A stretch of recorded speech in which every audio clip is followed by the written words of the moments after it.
Mga ka-brother and sister, ipaprank ko yung asawa ko sa mahiwagang salamin. Kasi natutulog siya ngayon. Siya mga ka-brother and sister.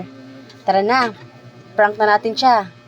Let's go! Yung salamin, ibigay mo ang aking kahilingan. Dalhin mo siya sa ibang lugar.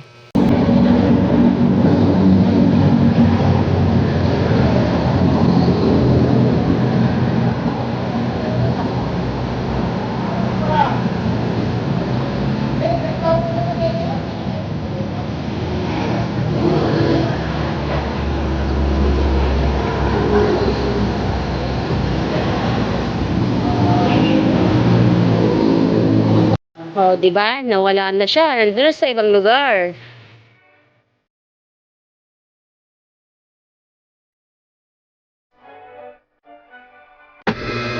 Sino yan? Ha? Oh, Ano ginawa mo sa akin? Ilain na... Ba't napunta ako doon ako natutulog? Sa kalsada. Sa Paranaque. Ano ginagawa ko doon? Ano ginawa mo sa akin? pinarang kita. Sa mahiwagang salamin. Ba naman yan? Haha, it's a prank. Kawawa ka tuloy.